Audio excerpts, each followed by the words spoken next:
That was really a great point at the end, that the Washington Post has not been sued in this case. And it's really, number one, if you sue the Washington Post, then you got to deal with them and all their lawyers as well. But now it's just one-on-one. It's Johnny Depp versus Amber Heard.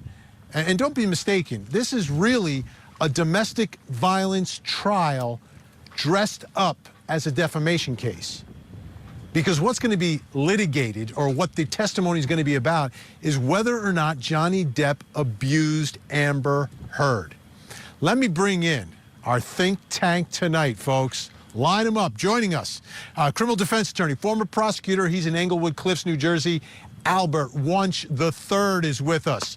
Also joining us in Stamford, Connecticut, criminal defense attorney Darnell Crosland.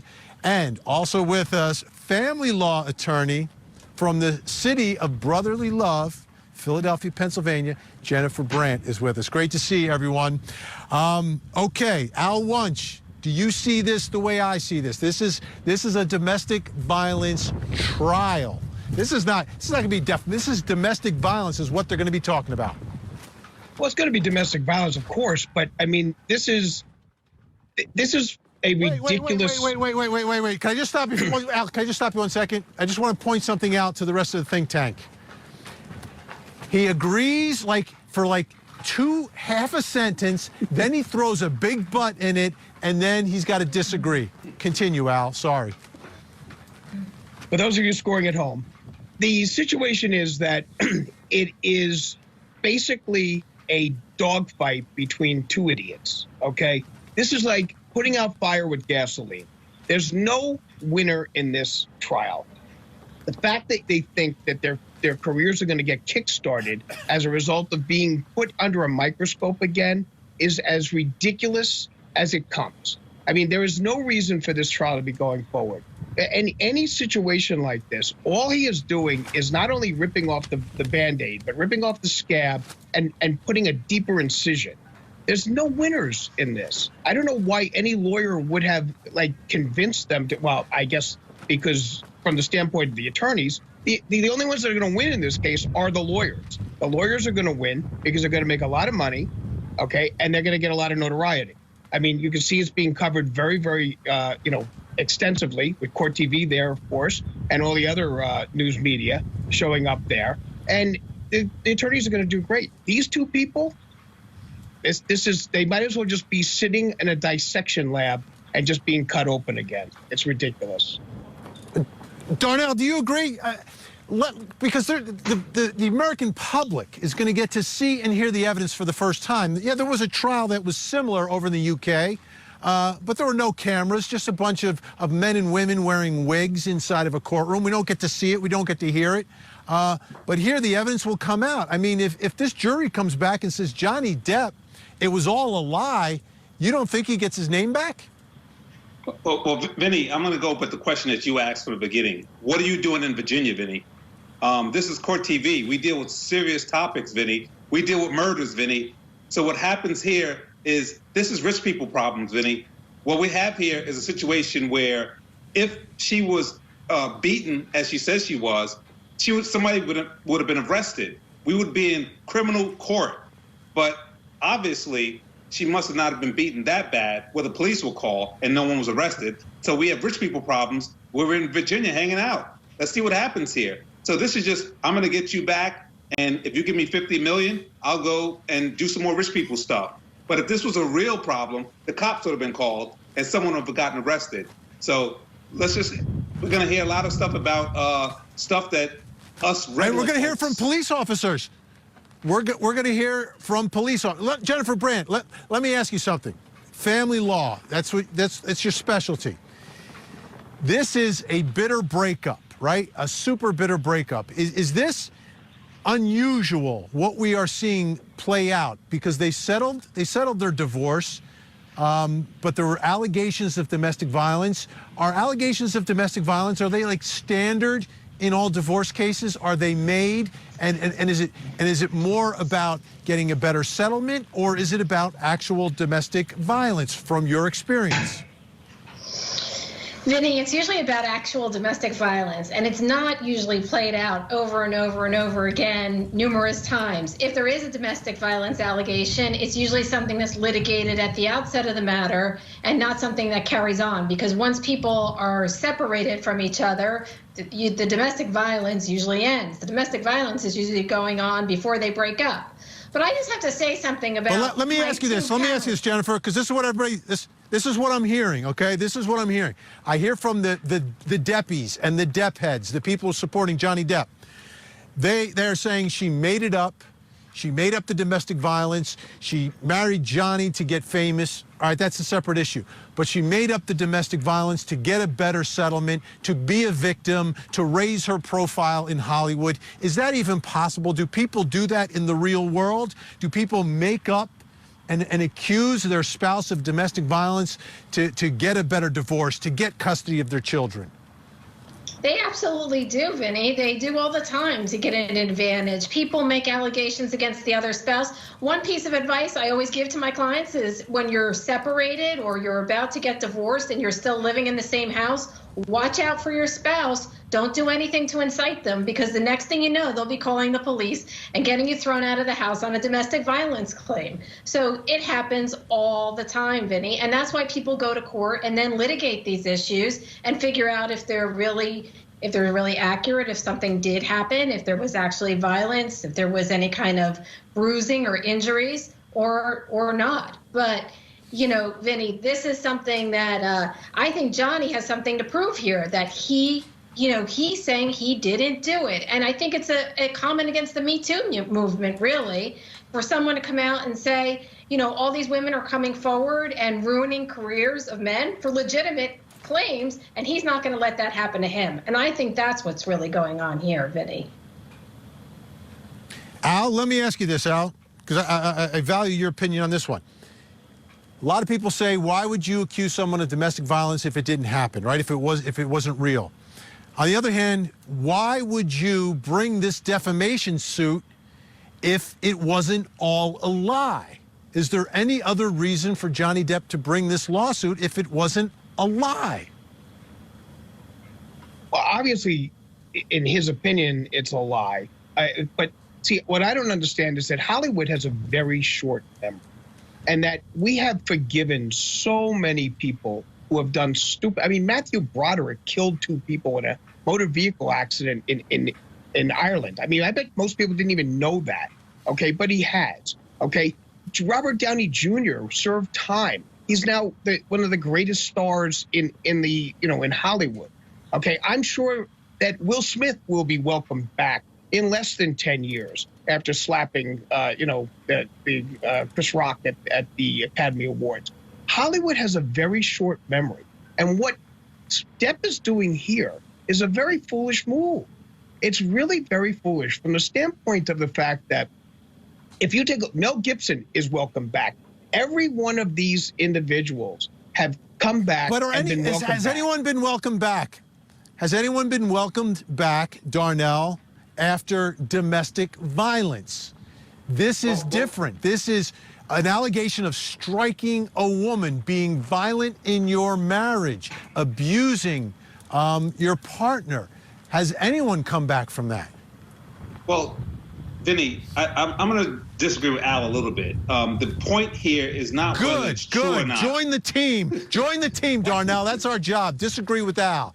Go. The point is not whether it's true or not. I think what Johnny Depp is doing, and I'm going to go back and support Al on this part, Hollywood has a short memory, and we never remember the outcomes. So what Depp is doing is saying, I'm going to sue you for defamation. And that's all the people are going to remember. A year or 2 from now, didn't Depp sue her for defamation? And that's all. We don't remember what the verdict was. We only remember he struck back, he stood up strong, and he sued her for defamation. And that's all we remember. And that's probably what he's doing. He's saying, I'm going to have my last word. And no one's going to remember what the verdict is. And that's what he's doing. All right, but they're going to see and hear the verdict live on CourtTV. You will see and hear the verdict live on CourtTV. Okay. Bad news. We're going to take a break. Good news. Think Tank with us the whole hour. Al Wunsch, Darnell Crosland, and Jennifer Brandt. When we come back, we've covered a lot of celebrity trials at CourtTV through the years. I don't know if we've ever had one where it's one celebrity versus another. How is the jury going to handle that and deal with that? We'll talk about it when we come back.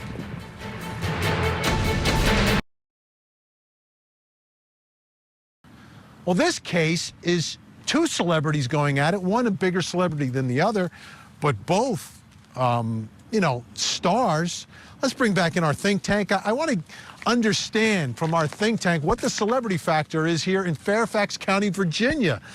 Darnell, Johnny Depp, bigger star, but you've got two that are both actors, both have an incredible presence. They're both beautiful people. What's the celebrity factor here for this jury of 7 who must decide what happened?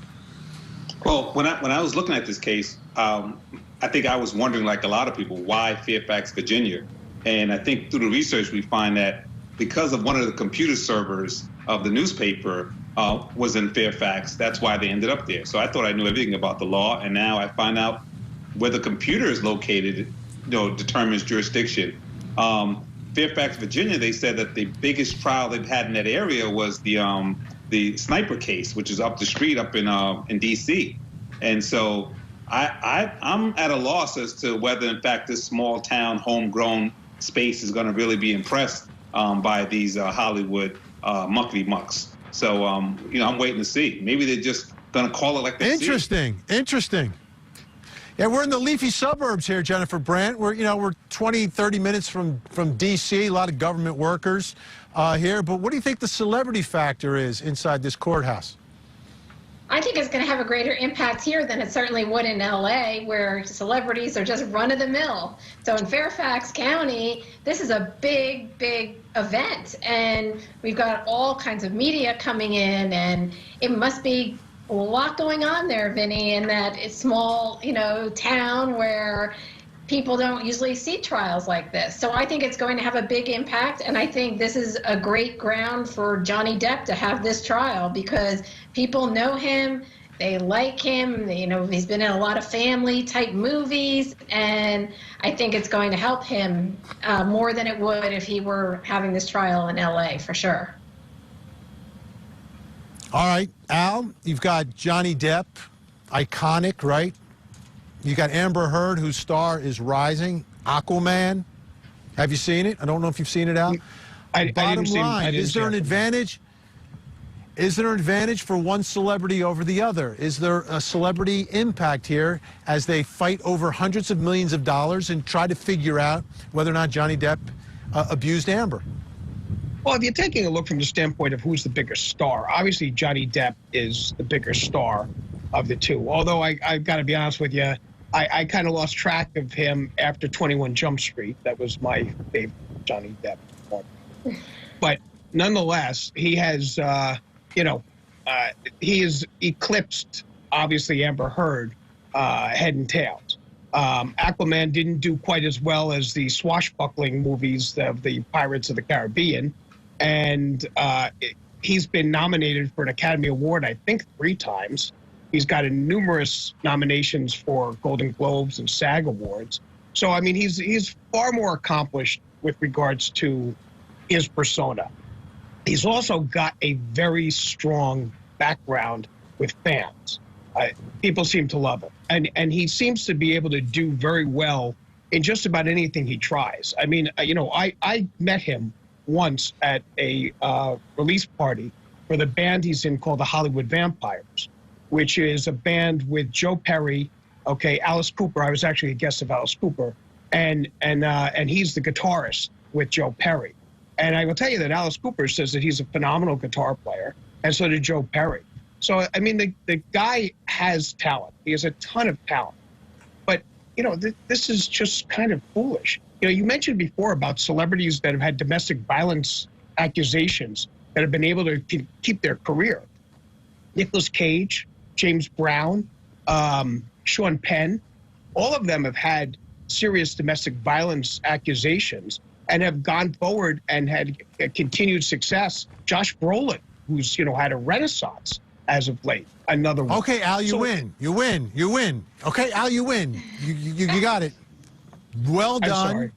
And then No, don't apologize. But you made some great points with people who've come back. I forgot about Sean Penn, and I forgot about the others as well. Okay, here's what we're going to do.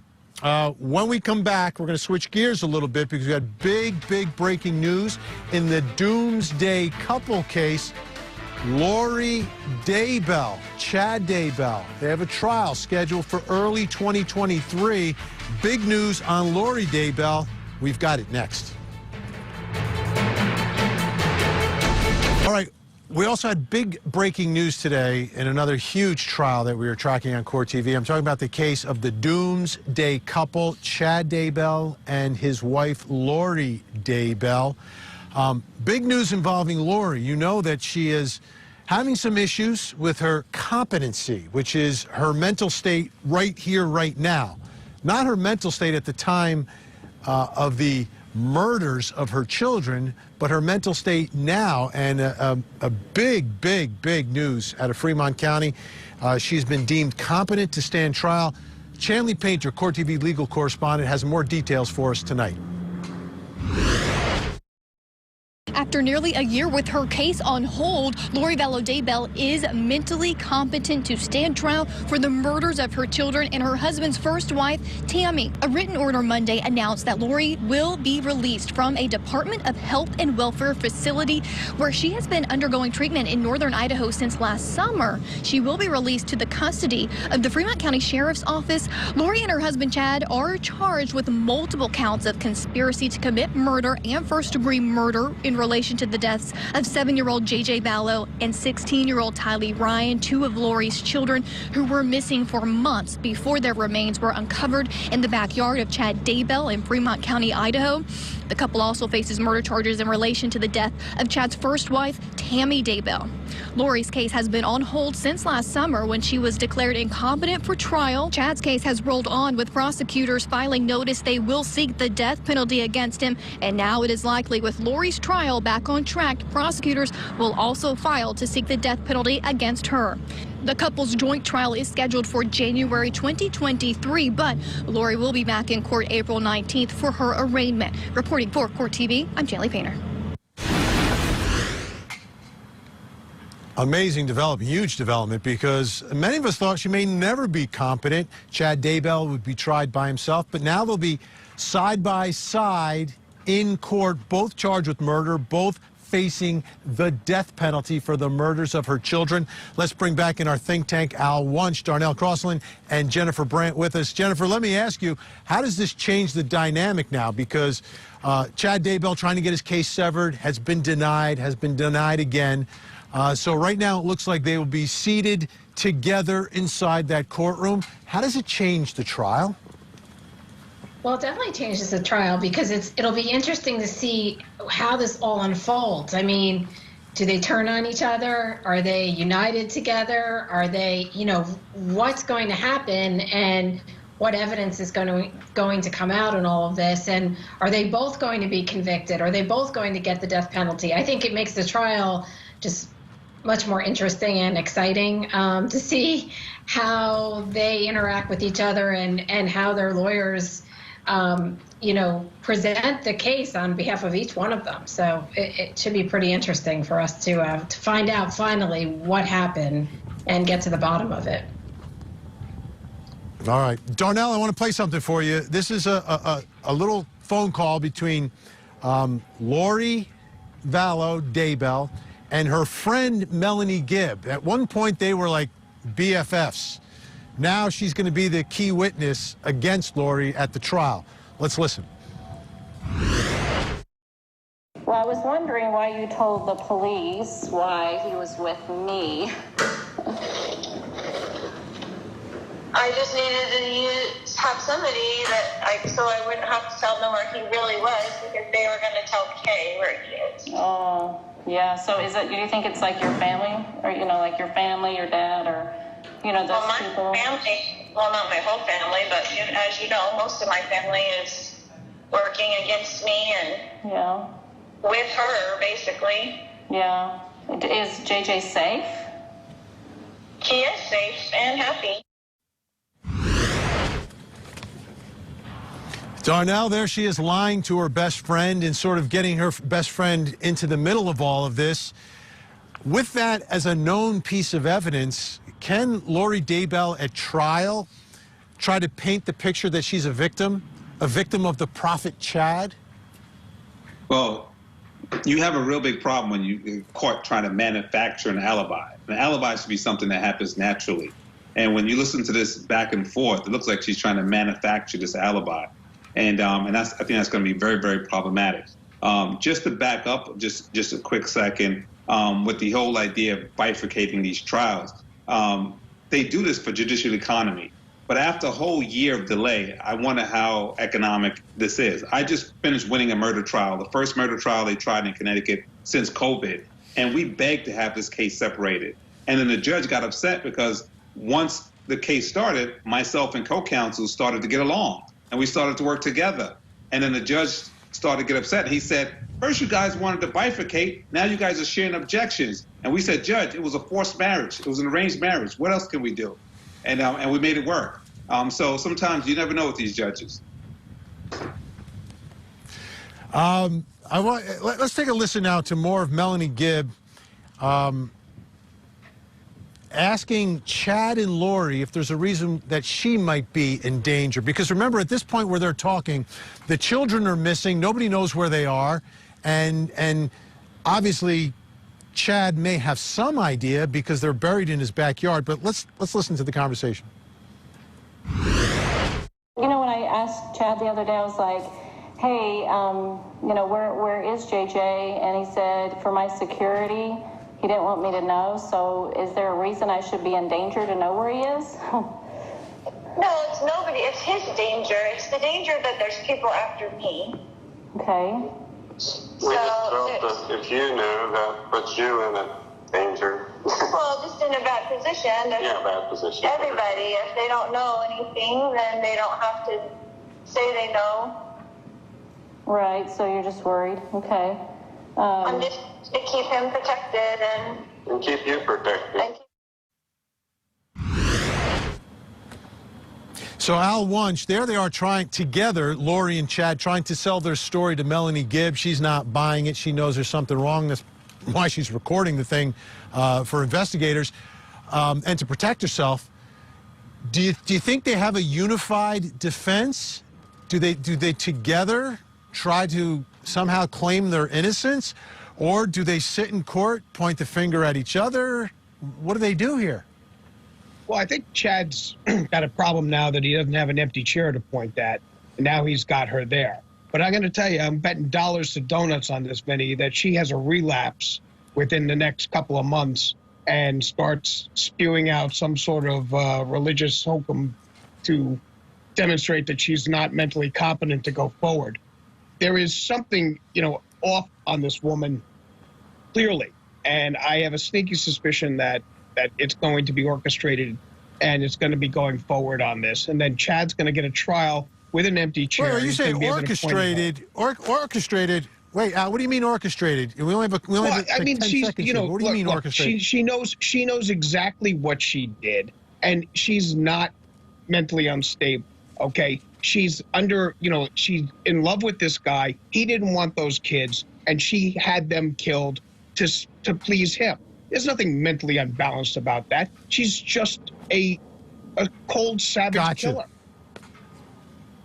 All right. And again, presumed innocent. I just have to point this out, Al. You know why. They're presumed innocent, but facing murder charges and facing a potential death penalty. It's a case you'll see, of course, right here on CourtTV. When we come back, time to hear from you, the 13th juror, all about why I'm here in Fairfax, Virginia. Will the truth come out in court as to what really happened between Johnny Depp and Amber Heard? Johnny was hitting me, and he was hitting me hard and repeatedly. Johnny Depp versus Amber Heard. This is going to be one of those big trials to watch. You have these big celebrities that are going to be testifying. Their reputations are at stake. Johnny Depp was not successful across the pond, but he's got a second bite of the apple, this time in the United States. Johnny Depp versus Amber Heard.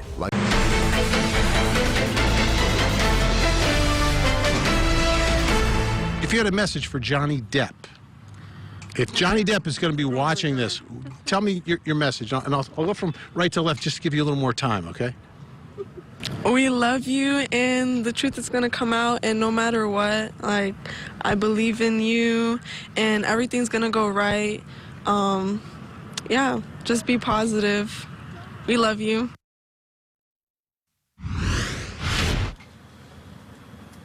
And that's at least one of Johnny Depp's fans who was here at the courthouse in Fairfax County, Virginia, believing that the truth will come out in court. And that was my 13th juror question to you tonight. Do you think the truth will come out as you hear testimony from Johnny Depp and Amber Heard, Elon Musk, and others? We begin with our 13th juror comment of the day. It comes to us from Angela, who says, someone's past behaviors are a good predictor of their future ones, so the truth is already out.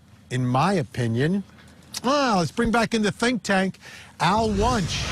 Is the truth already out there? Well, I don't know about that. And I don't think that some people's past behaviors necessarily mean that their present behavior is going to be the same situation. You know, what happened. It was a while ago. Why it's been brought up again is still just mind-boggling to me. I think that Mr. Depp, okay, and Ms. Heard should just part, say goodbye, and move on in their lives, and not do this nightmare dance in front of the public. And you know, I'm team neither on this one. Team neither. Sue tonight says this case is not about truth or even money. It is a very purposeful, very public way to restore reputations. Some truths will lie within the mud slinging. Darnell, you've got two actors who are going to tell their stories. Will we hear the truth, or will we be watching two actors telling stories? Well, Sue is connected to me so deeply, because earlier I said, if you sue for slander, defamation, all that is saying I struck back. And that's about restoring reputation. So Sue's right on point with that. In terms of what is the truth, that's all left to interpretation. So we're going to have to see how one interprets the truth and what really is the truth. So it's really how we interpret it. And that's all that's happening. Cynthia tonight, I'm sure they have their own diluted versions of the truth. I'm of the opinion that it's going to be whoever puts on the best show. The jury was picked quick. I think this is more about Johnny Depp changing the narrative of how he is perceived, win or lose. That's a fascinating take. Jennifer Brandt, let me ask you about the truth. When you've got a he said, she said, and it's a domestic situation, you've seen it many times in family court. Does the truth come out in court? That's a tough one. I think different versions of their truths will come out. So what they believe to be true will come out in court, and their witnesses will certainly corroborate what they believe each party may be saying is true. But to get to the ultimate truth of what really happened, I think that's very, very difficult, especially when you have two talented actors getting up there on the witness stand and telling what they believe their version of the truth it may be. But I think Cynthia's right. I think it's about restoring Johnny's reputation and hitting back and saying, you know, I'm not going to take this. I'm not going to let this woman come in here and ruin my sterling reputation. So I think that's what it's about. Vinnie, let's remember what George Costanza once said. It's not a lie if you believe it. You know, there's a lot to that. There is a lot to that. And I think that's why I brought it up. I think all three of you have really hit the nail on the head, because you've got two professional actors. If they believe their stories, and one of them may be true, one may not be true, maybe something in the middle, we'll see. In the meantime, great job tonight, as always, Al Wunsch, Darnell Crosland, and Jennifer Brandt. We appreciate all your time. We'll see you again really soon. When we come back, folks, I have some work for you to do for me tonight. Don't go anywhere.